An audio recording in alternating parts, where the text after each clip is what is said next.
Ya, terima kasih teman-teman, terima kasih sekali juga untuk Mbak Amal ya penjelasannya.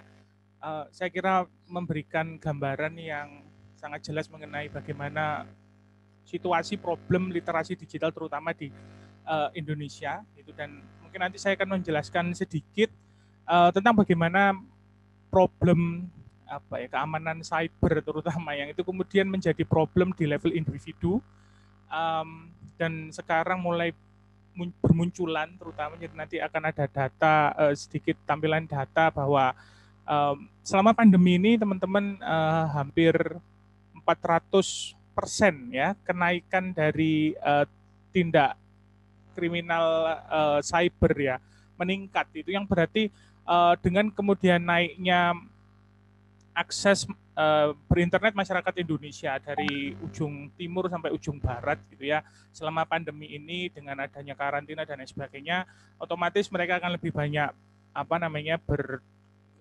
terkoneksi dengan internet. Nah, itu kemudian menjadi sasaran empuk ya, yang kemudian menjadi target para pelaku kejahatan cyber. Oke, sudah tampil ya. Melanjutkan lagi dari yang dijelaskan oleh Mbak Amal tadi, isu keamanan cyber teman-teman sebenarnya merupakan isu yang sudah lama ya. Jadi mungkin teman-teman mengenalnya dari gambaran yang ada di popular culture ya, misalnya kayak hacker atau mungkin serangan dari upaya surveillance yang dilakukan oleh pemerintah di film action seperti itu, yang walaupun pada titik tertentu itu memberikan sedikit edukasi kepada kita semua tentang bagaimana sebenarnya ada potensi bahaya ini, sebenarnya kita berinternet itu sebenarnya ada sesuatu yang mungkin digunakan oleh para pelaku kejahatan, tapi itu tidak memberikan gambaran yang utuh sebenarnya apa sih posisi kita sebenarnya di internet itu seperti apa. Ketika kita melakukan akses di media sosial, berbagi cerita, ngobrol dengan teman-teman, itu sebenarnya ada pintu-pintu yang itu bisa digunakan para pelaku kejahatan dan pelaku perundungan untuk kemudian nanti akan sangat merugikan kita nanti. Dan menariknya adalah pada beberapa riset di beberapa tahun belakangan menunjukkan bahwa kejahatan cyber dan terutama dalam bentuk cyberbullying ya, itu menyasar level individu teman-teman. Artinya bahwa Anda semua ketika menjelajah internet, yang saya bayangkan dari bangun pagi sampai nanti tidur malam itu ya, itu sudah nggak bisa lepas dari HP gitu. Dan siapapun itu kemudian sekarang bisa menjadi target utama tindak kejahatan ya. Ada beberapa problem-problem yang mungkin nanti bisa kita bahas ya mengenai isu keamanan cyber gitu. Next.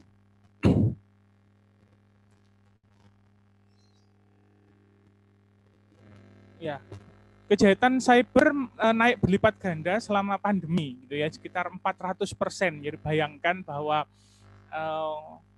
jumlah itu kebanyakan disasarkan kepada kalangan individu. Jadi setelah pandemi dimulai, saya pikir ketika kemudian masyarakat mulai banyak mengakses internet ya,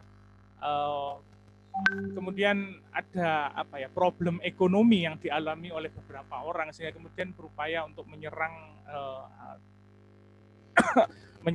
target-target individu yang mulai banyak bermunculan di wilayah Indonesia, terutama di wilayah yang tidak memiliki literasi digital yang cukup ya. Hal ini memang didukung karena memang ini sebenarnya merupakan dukungan pada data yang tadi sudah dijelaskan oleh Mbak Amal ya, bahwa penggunaan internet di Indonesia selama pandemi itu sebenarnya naik 40%. Ya. Angka yang sangat signifikan teman-teman, dan di wilayah yang tertinggal yang 3T itu juga naiknya pun juga signifikan 23%. Dan dengan naiknya angka ini saya pikir terdapat ruang-ruang potensi-potensi yang kemudian dimanfaatkan oleh berbagai macam kalangan, pihak-pihak yang mulai masuk dan memanfaatkan situasi ini gitu loh. Ada sebuah cerita menarik ya tentang bagaimana isu mengenai kejahatan cyber ini ya. Kalau misalnya Anda ingat pada sekitar tahun 2014, 2015 itu ada sebuah perusahaan di saya pikir di Inggris namanya Ashley Madison. Ashley Madison adalah sebuah perusahaan yang menyediakan jasa sebagai tempat Anda untuk melakukan perselingkuhan, gitu ya. Jadi itu semacam mungkin Tinder ya, hampir sama kayak Tinder gitu, tapi untuk orang-orang yang sudah menikah. Jadi Anda login di situ dan kemudian data Anda diambil secara rahasia, gitu ya, tentu saja. Jadi tagline-nya siapa? Ashley Madison itu life is short, hidup ini pendek, tapi kamu harus berselingkuh, gitu ya, kayak gitu. Intinya orang-orang mulai banyak masuk ke situs itu karena saya pikir gaya hidupnya berbeda gitu ya di Indonesia dengan di luar. Di Inggris datanya sudah cukup banyak terkumpul dan yang terjadi adalah data itu kemudian mengalami serangan tindak kriminal, dihack, kemudian datanya diupload ke publik. Jadi ada data yang diupload ke publik ini tidak hanya berupa nama ya, nama asli teman-teman, tapi juga sampai ke level yang sangat detail, yaitu fantasi seksual itu ditayangkan. Gitu.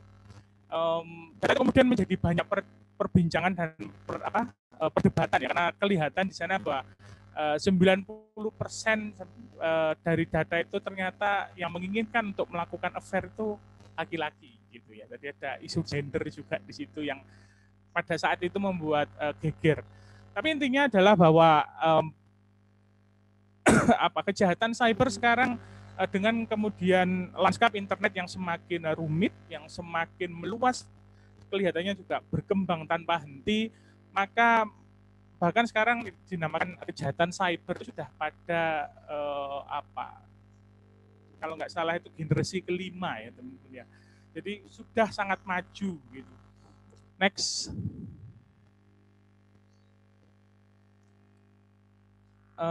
Ya. Jadi ini isu mengenai isu mengenai kejahatan cyber dan privasi. Problemnya sebenarnya pada level individu adalah berasal pada dua kesalahpahaman ya, ada dua level kesalahpahaman. Yang pertama adalah pandangan yang berpikir bahwa karena tidak ada yang bisa dicuri dari saya, gitu kan, maka ya untuk apa saya kemudian peduli pada isu keamanan ya, cyber security untuk apa? Gitu. Aku loh bukan siapa-siapa. Untuk apa saya kemudian bingung gitu ya? Anda mungkin juga banyak berpikir seperti itu. Anda buka ATM gitu sekarang ya, tidak ada isinya kosong ya, nangis biasa mahasiswa. Untuk apa kemudian saya itu bingung? Anda berpikir bahwa para pelaku kejahatan ini akan lebih menyasar pada sosok-sosok yang lebih high profile, ya, orang-orang yang lebih kaya, perusahaan, gitu, semacam itu. Padahal pandangan ini salah, teman-teman. Ya, karena Anda tidak memiliki posisi tawar secara finansial, bukan berarti Anda aman. Ya. Bukan berarti Anda tidak akan menjadi target kejahatan. Itu penting untuk diingat. Karena apa? Anda bisa dijadikan sebagai batu pijakan atau alat untuk menyasar pihak lain. Sebagai contoh seperti ini, ada banyak kasus sekarang di mana para pelaku kejahatan cyber menggeser arah dan modus operandinya dengan cara mereka akan mencari data privat dari orang-orang yang berada di lingkaran target utama. Jadi misalnya nih, saya adalah pelaku kejahatan, kemudian saya mau menyasar seseorang, misalnya si A, saya akan mencari tahu siapa orang-orang yang dekat di sekitar aku, temannya, ibunya, dan lain sebagainya.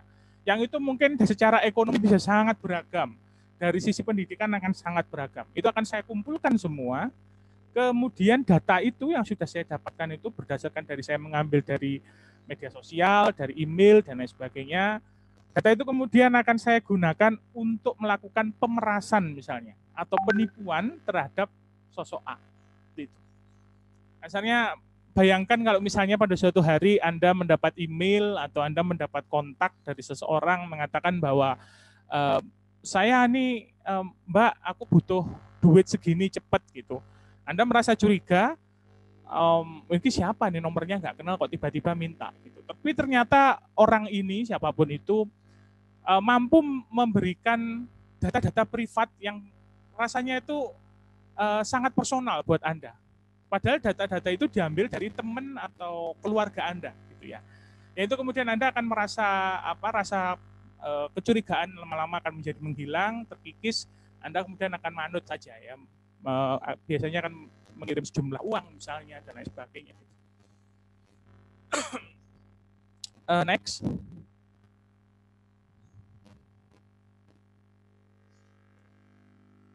Kesalahpahaman kedua, teman-teman berpikir bahwa serangan kejahatan cyber itu hanya berfokus kepada perusahaan atau instansi pemerintah, entitas yang memiliki kekuatan politik atau ekonomi yang jelas gitu ya.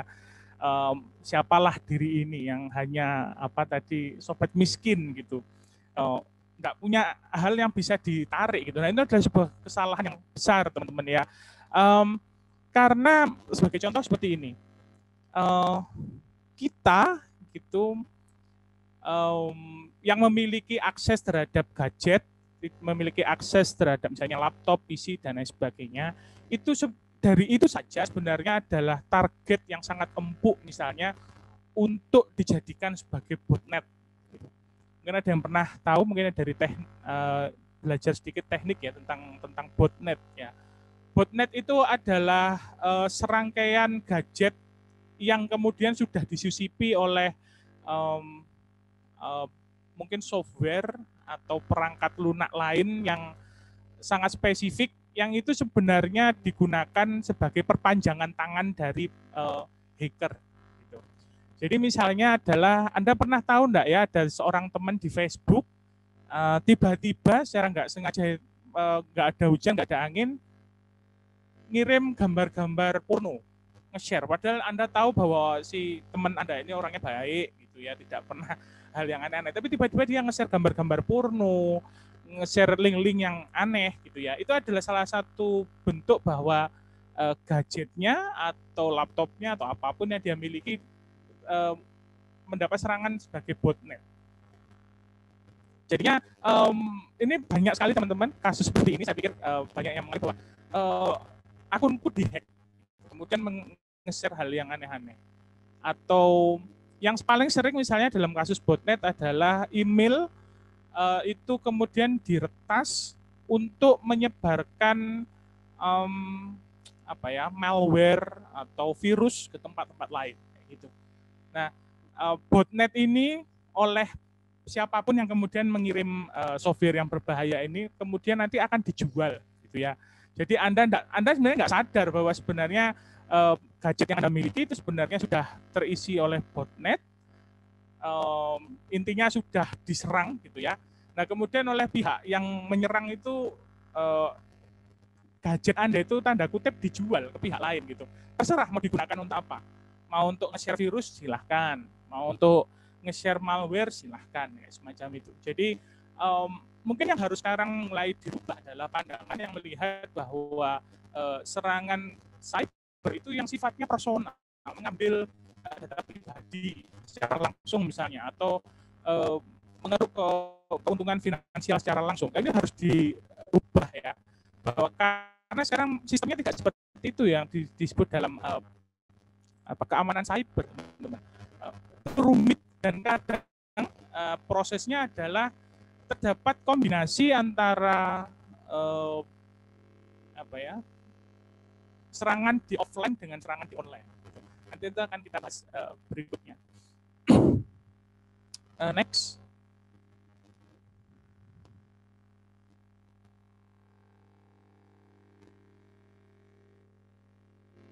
Ya, ini adalah beberapa bentuk serangan cyber ya yang difokuskan kepada individu. Karena serangan cyber itu sebenarnya jumlahnya banyak, teman-teman ya. Bentuknya ada berbanyak macam. Kalau misalnya kemarin ada isu mengenai ransomware. Ransomware itu adalah semacam program ya bentuknya sangat merusak, yang intinya adalah menutup akses ya terhadap satu gadget tertentu sehingga kemudian orang itu tidak bisa mengakses. Nah, untuk mau membuka akses itu kemudian harus membayar ke pihak yang itu. Jadi intinya gadgetnya itu disandra. Nah, itu serangan itu kan sifatnya kepada instansi, misalnya ke pemerintah atau ke perusahaan. Nah, yang kan kita bahas sedikit ini yang di awal dulu adalah serangan cyber yang untuk level individu. Saya pikir ini penting karena kita menggunakan internet secara sehari-hari, menggunakan Facebook, menggunakan media sosial lain, gitu ya, kenikmatan itu tanpa kemudian menyadari bahwa itu adalah pintu-pintu yang bisa digunakan untuk memanipulasi, untuk melakukan tindak kejahatan, gitu ya. Misalnya yang pertama adalah spoofing, ya. Spoofing itu istilah yang digunakan untuk membuat sebuah tipuan, penipuan dengan cara seakan-akan ada sebuah website gitu yang khusus dibuat mirip dengan website yang biasa teman-teman akses setiap hari, padahal di website itu adalah buatan dari para pelaku kejahatan di mana fungsinya mengambil data pribadi seperti akun email, kemudian password, termasuk sampai ke kartu kredit. Itu spoofing. Jadi misalnya seperti ini, Anda pakai banking, misalnya Mandiri Banking gitu ya. Kemudian Anda biasa aksesnya atau ada sebuah problem, Anda biasa masuk ke mandiribanking.com. Saya nggak ngerti yang aslinya apa websitenya. Kemudian ada suatu ketika Anda tanpa sadar itu sebenarnya di judulnya, di linknya itu ada perbedaan yang sangat tipis. Misalnya mandiribanking1.com. Tapi Anda nggak memperhatikan dengan kelihatannya Mandiri Banking. Anda masuk, tampilannya sama, sistemnya sama, gitu. Tapi ketika Anda klik ternyata tidak bisa melakukan transaksi yang Anda lakukan itu kok nggak bisa. Gitu. Ternyata data Anda termasuk nomor PIN Anda masuk ke website yang sebenarnya palsu, disebut dengan clone site itu ya. Itu adalah contoh ya yang cukup berbahaya. Nah, spoofing ini sebenarnya cara yang cukup banyak dilakukan untuk menipu orang ya.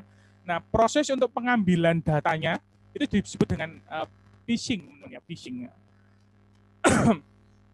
Ini adalah tindak kejahatan yang juga sangat populer.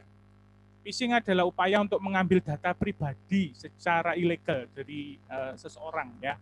Caranya bisa bermacam-macam. Salah satunya dengan melakukan spoofing itu tadi misalnya, atau bisa misalnya seperti yang sudah saya jelaskan tadi, kombinasi antara online dan offline, teman-teman. Jadi misalnya Anda iseng-iseng kepada teman atau kenalan ya yang tiba-tiba sangat dekat gitu ya.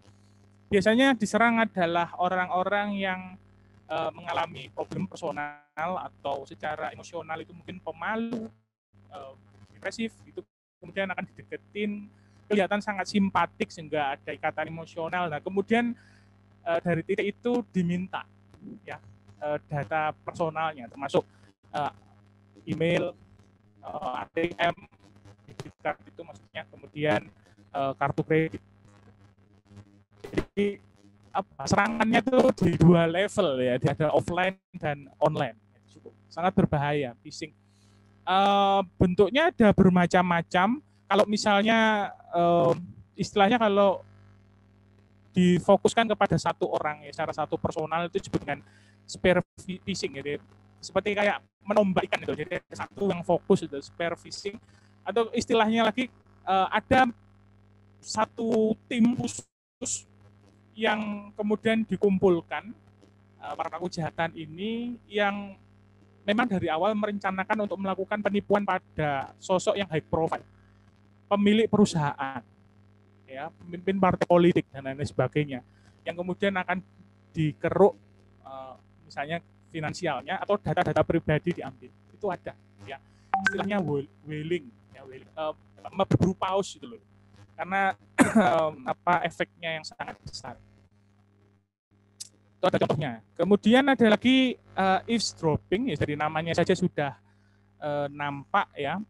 Eavesdropping itu upaya untuk mendapatkan data, informasi secara ilegal dalam kurun waktu yang cukup lama ya, dan tanpa disadari. Jadi eavesdropping itu misalnya Anda tahu misalnya di internet itu decide wants to allow cookies gitu. Anda cuma yes next gitu aja. Padahal itu sebenarnya ketika cookies itu kan adalah website itu kemudian memberikan satu mungkin elemen software kecil di komputer kita, mungkin datanya sangat berat, cuma berapa kilobyte gitu. Tapi itu secara aktif akan mengirimkan data yang diambil dari komputer kita terhadap website tersebut. Gitu. Nah, eavesdropping ini lebih bentuknya hampir sama seperti itu, tapi mengambil data yang sifatnya ilegal. Ya. Pemerintah kaitannya dengan surveillance, teman-teman. Cara ini banyak sekali sekarang muncul dalam konteks keamanan negara. Yang itu kemudian seperti yang sudah dijelaskan oleh Mbak Amal tadi, kemudian membuat sebuah kontroversi ya dan dilema gitu. Karena pemerintah mengatakan ini untuk keamanan negara, gitu. Seperti khususnya adalah kasusnya NSA ya, yang Edward Snowden gitu. Edward Snowden mengatakan bahwa NSA secara ilegal bekerja sama dengan dua perusahaan yang berangkat dari saya pikir dari MIT ya. Ada dua software yang disebut dengan Carnivore sama Naru Insight, itu bekerja sama dengan banyak sosial media. Itu kemudian mereka akan mengambil data, ya, dari berapa juta orang di Amerika sana, untuk kemudian akan dilakukan klasifikasi untuk kemudian dibuat profiling. Jadi intinya seperti ini. Orang ini kelihatannya rawan atau rentan melakukan kejahatan atau tidak. Gitu. Orang ini kelihatan, misalnya Pak Muslim yang ada di Amerika, gitu ya. Itu adalah sasaran yang utama untuk kemudian orang ini kelihatannya terlibat dengan grup-grup Muslim yang ada di luar negeri atau tidak dan sebagainya. Nah, itu adalah upaya untuk melakukan surveillance, teman-teman. Nah, ini sebenarnya itu juga ilegal, dan itu masih kemudian memberikan perdebatan gitu. Dari situ sisi untuk keamanan, dari sisi lain tentu saja itu pelanggaran privasi. Beberapa negara seperti Cina terutama itu dengan bukan dengan senang hati, ya, maksudnya masyarakatnya tidak memiliki pilihan, saya pikir melakukan itu di semua bentuk sosial media yang mereka miliki. Mereka kan tidak menerima seperti Facebook dan lain sebagainya, ya, Google, dan mereka punya sistem mereka sendiri. Saya pikir ada Sina Weibo dan sebagainya. Nah, itu sudah di dalamnya itu sudah defaultnya memiliki sistem surveillance seperti itu. Itu untuk eavesdropping. Dan yang terakhir adalah denial of service. Ini adalah bentuk serangan cyber yang mengerikan ya teman-teman ya. Artinya bayangkan bahwa ketika Anda enak-enak berinternet menggunakan laptop, mengerjakan skripsi, tinggal satu revisi lagi, Anda bisa membuat satu skripsi dengan skripsi Bismillah jadi Alhamdulillah TikTok gitu ya. Biasanya kayak gitu. Sudah hampir jadi, Anda tinggal nge-save ya. Ternyata Anda kemudian masuk tanpa sengaja klik link yang berbahaya di internet, dan Anda menjadi sebuah serangan DOS ini, denial of service. Jadi tiba-tiba komputer Anda tidak bisa Anda pakai. Anda nyalakan tidak bisa, passwordnya itu ngeset sendiri yang tahu orang lain. Gitu ya.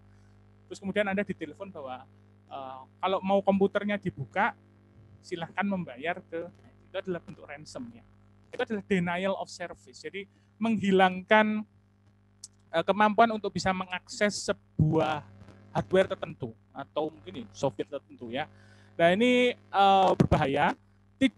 Tujuannya tidak hanya untuk melakukan pemerasan ya teman-teman, tapi misalnya serangan kepada perusahaan rival, gitu, atau penghilangan data atau dan lain sebagainya ya. Denial of service kan sebenarnya upaya untuk mengontrol secara total hardware milik orang lain siapapun itu. Gitu.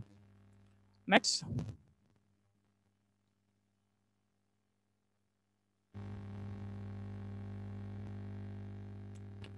Ya, ini adalah contoh serangan cyber yang lain ya. Maksudnya contoh yang lain yang apa mungkin tidak ada hubungannya dengan individu saya pikir, tapi juga perlu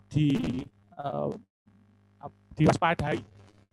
Contohnya adalah data forgery ya. Ini berbahaya untuk teman-teman, terutama teman-teman yang punya usaha e-commerce ya, yang punya e-commerce. Jadi data forgery ini misalnya Anda memiliki akses atau menyimpan data keuangan ya, transaksi dan lain sebagainya di internet, yang data itu kan sangat sensitif itu teman-teman, misalnya untuk jual beli, masuk dan lain sebagainya, debit kredit. Nah itu kemudian ada pihak lain yang kemudian memalsukan data itu sehingga kemudian Anda kehilangan banyak. Ini kalau misalnya yang levelnya kecil mungkin tidak seberapa kelihatan ya, tapi misalnya untuk pemilik bisnis yang berhubungan dengan jumlah data yang sangat banyak, tiba-tiba kemudian data itu menghilang atau dirubah ya dengan sangat detail misalnya, wah itu kemudian bisa melakukan kerusakan yang besar terhadap usaha. Ya. Kemudian ada cyber terrorism. Sebenarnya cyber terrorism ini sangat luas, ya artinya itu mencakup tentang semua upaya yang dilakukan kejahatan yang intinya mendukung terorisme.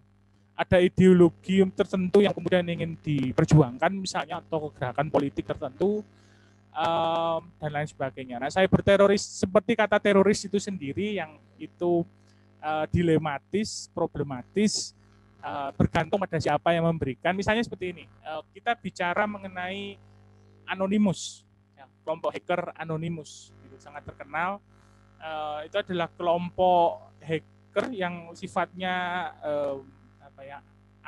anarkik, ya, dia tidak memiliki satu pimpinan gitu, bekerja secara bersama-sama, yang itu menyerang banyak, termasuk pemerintah, termasuk Scientology gitu ya, gerakan keagamaan di Amerika sana dan lain sebagainya. Nah, untuk pemerintah Amerika mungkin negara lain menganggap bahwa Anonymous ini teroris, tapi juga ada yang melihat bahwa Anonymous ini semacam hero ya mungkin, semacam unlikely hero mungkin gitu. Kalau pernah main game apa Watch Dogs gitu ya, Watch Dogs Legion mungkin hampir sama seperti itu.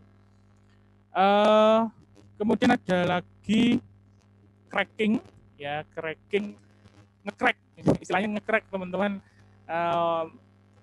Itu artinya menembus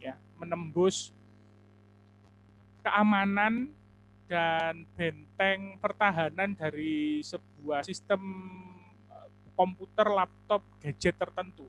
Nah setelah kemudian itu ditembus, nah nanti terserah mau akan diapakan ini komputer ini. Nah, itu kemudian bisa dijual ke pihak ketiga untuk kemudian apakah kemudian komputer ini akan dijadikan sebagai botnet misalnya, apakah kemudian akan digunakan sebagai disandra, dijadikan ransom seperti itu dan lain sebagainya, monggo gitu. Dan yang terakhir skimming ya, skimming ini mencuri informasi melalui strip elektronik kartu kredit atau debit gitu. Ini sudah cukup lama gitu ya cara ini gitu, tapi saya pikir masih berhubungan terutama dengan semakin banyaknya transaksi keuangan yang dilakukan di internet saat ini, terutama setelah pandemi. Next.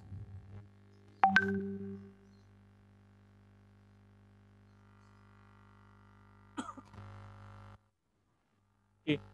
Nah, Kalau tadi kita misalnya bicara mengenai ada isu keamanan cyber ya, saya pikir juga kita tidak bisa melepaskan bahwa isu privasi kita di internet itu memiliki kaitan yang sangat dekat dengan kejadian cyberbullying, teman-teman. Ini adalah isu yang sudah cukup banyak dibahas ya, tapi problemnya pada level individu dan berkaitan dengan literasi digital itu menariknya adalah tidak semua orang menyadari bahwa mereka menyaksikan dan menjadi saksi mata dari cyberbullying dan melihatnya sebagai misalnya guyonan atau drama atau dan lain sebagainya gitu. Padahal itu kemudian yang sekarang mulai muncul adalah efeknya sangat besar, mulai dari depresi, kemudian mental illness ya, hingga kemudian pemikiran untuk melakukan bunuh diri. Sebelumnya isu mengenai cyberbullying ini kan sudah cukup lama ya teman-teman ya. Apa sih yang kemudian membedakan cyberbullying dengan cybercrime sebelumnya gitu? Kalau misalnya cybercrime itu yang sudah dijelaskan sebelumnya kan memiliki fungsinya kan untuk mengambil keuntungan secara finansial atau setidaknya material lah ya. Misalnya persaingan perusahaan atau kemudian menyerang untuk ideologi tertentu. Tapi kalau cyberbullying ini berfokus pada untuk memberikan efek psikologis dan emosional kepada orang lain. Cyberbullying berkaitan sangat dekat dengan konteks sosial yang kemudian dibawa masuk ke ranah cyber. Gitu. Dan berbagai macam data menunjukkan bahwa cyberbullying di Indonesia meningkat drastis, terutama setelah penggunaan internet dan gadget semakin meningkat pesat di Indonesia. Jadi ya mereka di kalangan adolescent atau anak berusia 12 sampai 17 tahun, nah itu menjadi target utama ya cyberbullying. Next.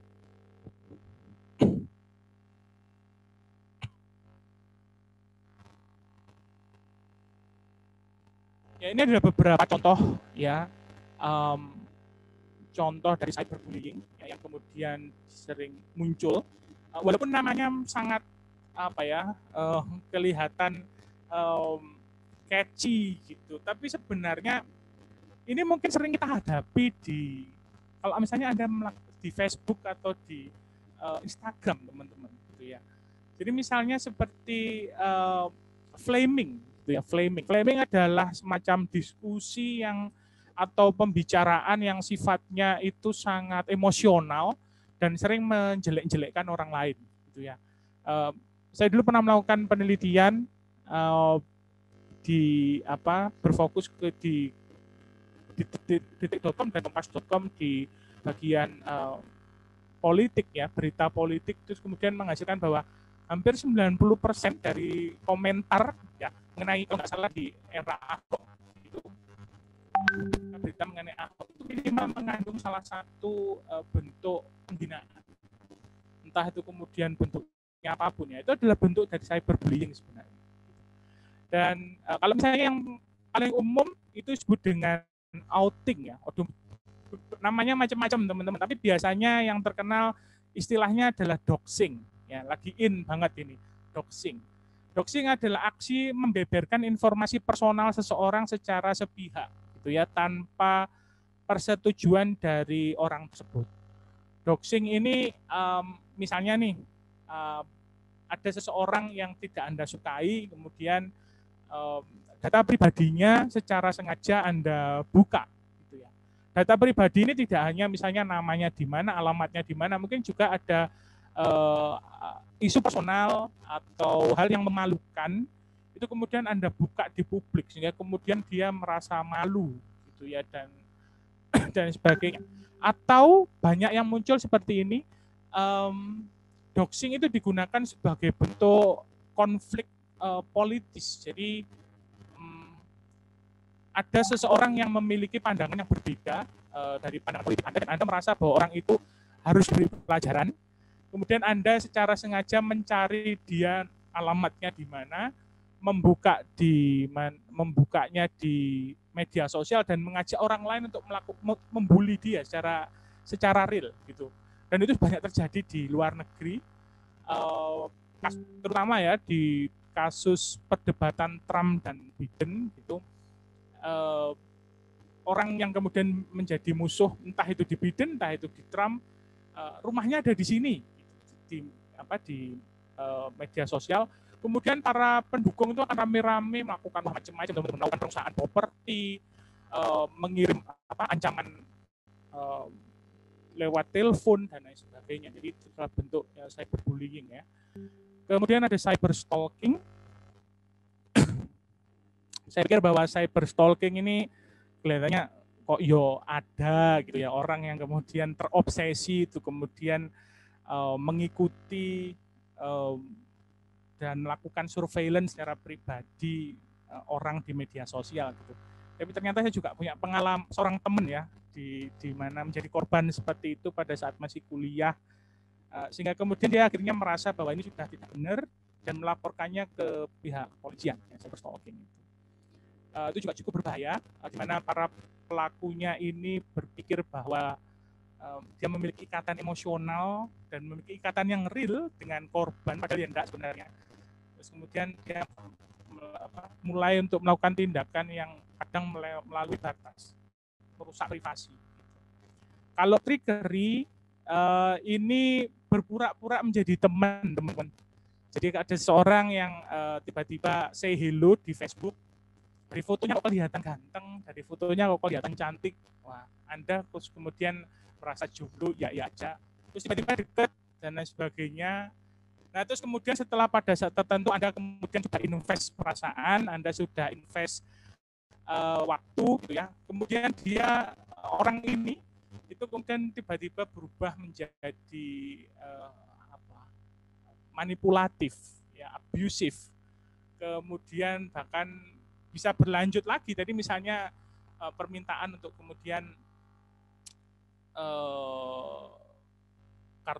data kartu kredit, data debit dan sebagainya, itu berbahaya.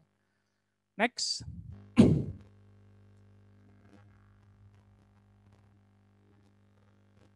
Nah, seperti yang sudah dijelaskan oleh Mbak Amal tadi ya, saya pikir bahwa literasi digital itu sangat penting untuk kemudian menjadi benteng utama agar kejahatan cyber dan perundungan cyber itu bisa dihalangi, karena regulasi itu pada satu tahap tentu saja itu akan sangat membantu ya, walaupun kemudian seperti sudah dijelaskan tadi problemnya itu belum ada penerapan dan sebagainya. Tapi secara personal, secara individu, Anda harus mampu menyadari bahwa Anda butuh literasi digital yang tidak hanya sifatnya pada kemampuan untuk mengeklik tombol atau pakai Facebook ya, nge-share dan lain sebagainya. Lebih dari itu, pemahaman yang lebih mendalam adalah kesadaran mengenai keamanan ya. Jadi literasi digital memiliki dua efek peran penting, karena yang pertama memperkuat pemahaman privasi dan keamanan data. Jadi kemampuan evaluasi, jadi ada akses analisis, evaluasi dan penciptaan konten ya. Jadi kalau sudah bisa sampai pada tahap evaluasi, itu memahami bahwa di internet ada berbagai macam sumber, saya harus tahu mana yang benar, mana yang tidak, mana yang terpercaya, mana yang tidak, dan mana yang aman dan mana yang tidak. Itu sangat penting.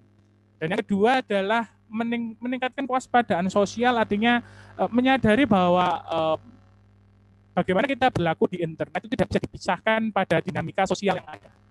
Ya.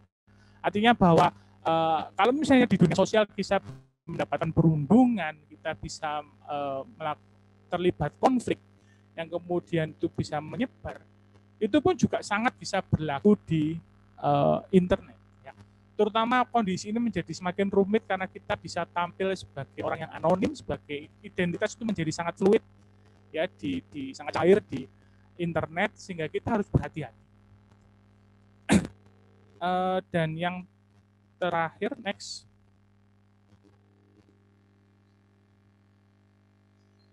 Nah, ini adalah tips untuk, sebenarnya sudah cukup banyak, Anda sudah cukup terbiasa ya membaca ini, tapi saya pikir mungkin harus dipahami lebih mendalam gitu. Karena ya bagaimana lagi, bahkan saya pun gitu ya, itu susah ya untuk kemudian bisa menjalankan sunnah-sunnah ini, bukan sunnah ini apa, panduan-panduan untuk kemudian kita menjaga privasi di mana di media sosial. Pernah suatu ketika saya teringat itu mengikuti sebuah seminar pada waktu masih S2 di UGM. Kami mengundang seorang kreatif director perusahaan iklan dari Jakarta. Kemudian ada satu audiens yang kemudian bertanya, bagaimana dengan konteks targeted advertising? Anda tahu ya, targeted advertising itu misalnya kalau di Facebook Anda tidak pernah mikir keinginan Anda untuk beli sepeda, tapi tiba-tiba di sebelah kanan itu ada iklan sepeda. Atau seakan-akan itu Facebook itu bisa menilai apa yang Anda inginkan, siapa diri Anda itu berdasarkan dari data-data yang sudah Anda sampaikan dan teman-teman Anda. Itu disebut dengan targeted advertising. Jadi periklanan itu sekarang lebih sangat spesifik. Nah, itu bagaimana kemudian? Creative Director ini mengatakan seperti ini. Ya bagaimana lagi, itu adalah cara yang sangat efektif. Gitu. Dia dan Creative Director ini gitu itu mengatakan seperti ini. Saya tuh tidak punya akun media sosial apapun. Karena saya tahu bahwa data saya itu pasti diambil. Sampai dia bilang seperti itu ya. Atau dia tuh punya akun media sosial, tapi namanya itu beda dan apapun tentang keluarganya tidak pernah dia share. Dan dia di sisi lain itu dengan aktif menggunakan data yang dipakai orang-orang yang nge-share dengan apa adanya itu untuk kepentingan marketing. Tapi hipokrit, tapi ya bagaimana lagi, itu adalah realitanya semacam itu. Ya. Ini adalah beberapa cara ya untuk menjaga data pribadi. Yang pertama tentu saja untuk menjaga data pribadi sekecil apapun, seperti tadi dijelaskan oleh Mbak Amal ya. Hati-hati di internet itu tidak semuanya harus Anda sampaikan, teman-teman. Ada sebuah kasus di Jepang, saya pikir, di mana seorang idol itu diserang oleh fansnya, karena fansnya itu, jadi si idol ini tidak pernah nge-share dia tinggal di mana ya, tapi berdasarkan cyber stalkernya ini itu mengambil sebuah foto di mana si idolnya foto di rumah, fotonya itu dibesarkan dan refleksi matanya itu kelihatan tinggalnya di mana. Berdasarkan dari mataharinya di mana, kemudian bisa ketahuan rumahnya. Dan kemudian dilakukan sebuah tindak kejahatan, kalau nggak salah sampai disakiti dan lain sebagainya. Tentunya itu kan sangat berbahaya, teman-teman ya. Kejahatan itu semakin meningkat dan Anda harus semakin awas terhadap itu. Kemudian yang kedua, cek keamanan dan privasi Anda di sosmed. Selalu ngecek kalau misalnya di Instagram dan di Facebook, dicek data-data apa saja yang boleh disampaikan gitu. Tidak harus semuanya Anda sampaikan ya. Apabila ada pihak ketiga yang berupaya untuk mengambil data Anda, upayakan tidak. Ya. Upayakan tidak, karena kita tidak tahu gitu. Data kita itu akan dijual kemana, akan digunakan untuk apa. Dan kita menggunakan ad blocker ini cukup simpel ya, menggunakan ad blocker atau mungkin anti phishing itu maksudnya phishing itu tadi ya, untuk ngeblok. Intinya adalah menggunakan berbagai macam software yang mendukung cyber security, yang kemudian menghindari membuka email yang mencurigakan, itu bahaya sekali, yang ada di spam itu ya, itu sangat berhati-hati apabila tidak mengenal, tidak perlu dibuka apalagi membuka linknya. Jangan tidak perlu, karena itu kejahatan cyber, teman-teman, itu 80% berasal dari email. Jadi sangat berhati-hati tentang penggunaan email. Dan yang terakhir, mencadangkan semua berkas atau data ya. Jangan lupa, karena kita tidak pernah tahu data yang sudah ada Anda buat, misalnya Anda ngetik di Google Word apa gitu, kemudian Anda juga buat kopiannya secara offline, Anda simpan di tempat lain, agar ketika kemudian ada kejadian yang buruk menghilang atau seperti apa, itu tidak menjadi problem. Mungkin itu, seperti waktu saya juga sudah habis ya. Terima kasih, saya kembalikan ke moderator.